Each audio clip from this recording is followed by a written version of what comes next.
क्या आपने कभी सोचा है कि मृत्यु क्या है? क्या ये सिर्फ एक अंत है या किसी नए सफर की शुरुआत? आज मैं आपको एक ऐसे संत की कहानी सुनाने जा रही हूँ जिन्होंने मृत्यु को अनुभव किया, लेकिन वे मरे नहीं, बल्कि इस अनुभव ने उन्हें आत्मज्ञान की ओर पहुंचा दिया।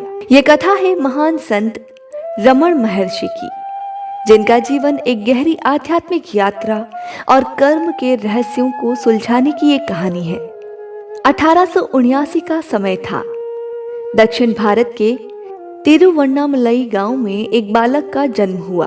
उसका नाम रखा गया वेंकट रमन। बचपन में वे किसी साधारण बच्चे की तरह ही थे, खेलना, पढ़ाई करना और मित्रों के साथ समय बिताना। लेकिन कुछ अजीब था। वेंकट रमन के मन में हमेशा ये सवाल उठता था कि हम कौन हैं? क्या ये शरीर ही हमारी पहचान है या इसके पीछे कुछ और भी छिपा है? परंतु इस प्रश्न का उत्तर उन्हें तब मिला जब उनकी जिंदगी में अचानक एक अजीब मोड़ आया। एक दिन 16 साल का वेंकट रमन अपने घर में अकेला था। अचानक उनके अंदर एक विचित्र डर उत्पन्न हुआ। अगर मैं अभी मर जाऊं तो क्या होगा? ये विचार इतना तीव्र था कि वे जमीन पर लेट गए, अपनी आंखें बंद कर ली और मृत्यु को अनुभव करने लगे। उनका शरीर निर्जीव सा पड़ गया। उन्होंने महसूस किया कि शरीर तो मात्र एक वस्त्र की तरह है, लेकिन कुछ था जो नहीं मरा, एक चेतना, एक आत्मा। और उसी क्षण वे समझ गए कि हम शरीर नहीं बल्कि आत्मा है जो अमर है। इस अनुभव के बाद वेंकट रमन को इस सांसारिक जीवन से कोई लगाव नहीं रहा। एक दिन बिना किसी को बताए वे अपने घर से निकल पड़े। वे सीधे तिरुवन्नामलई की ओर चल पड़े, जहां स्थित था अरुणाचल पर्वत, एक पवित्र स्थान जिसे ज्ञान और मोक्ष का द्वार कहा जाता था।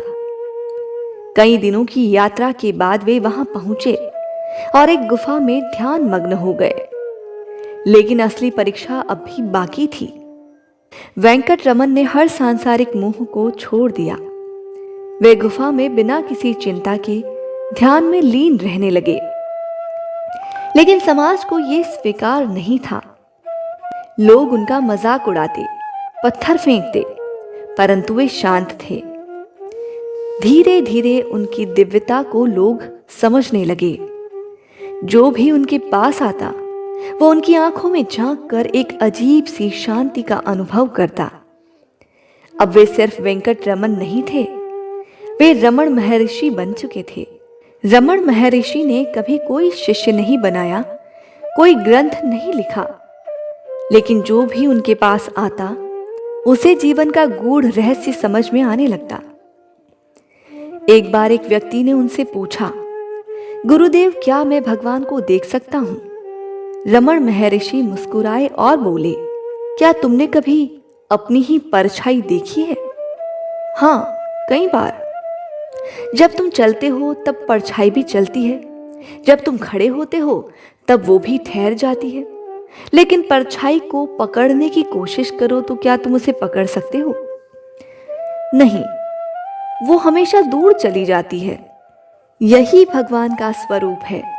जब तुम संसार में उलझे रहते हो तो वो दूर लगता है, लेकिन जब तुम स्वयं को जान लेते हो तो पाते हो कि वो सदा से तुम्हारे साथ ही था।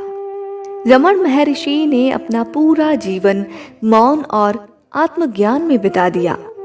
वे बहुत कम बोलते, लेकिन उनकी मौन उपस्थिति ही हजारों को आध्यात्मिक जागृति दे देती थी।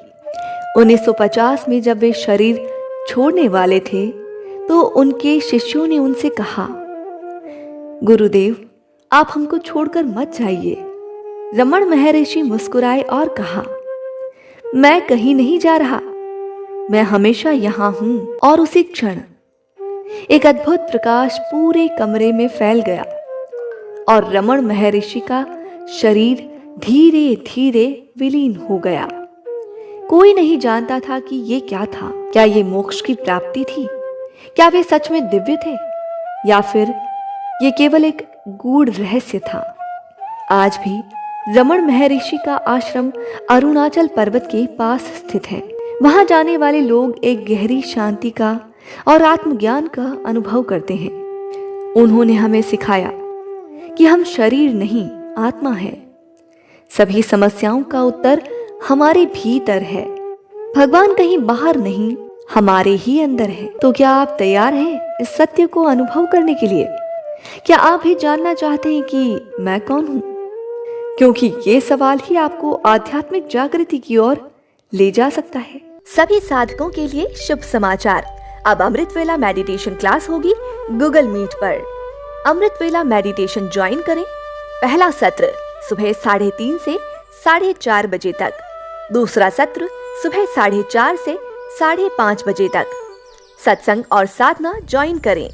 सत्संग रात 9:15 से 9:30 बजे तक, साधना और जाप रात 9:30 से 10:30 बजे तक। ये क्लास बिल्कुल फ्री है। इसका हिस्सा बने और अपने जीवन में आध्यात्मिक ऊर्जा का संचार करें।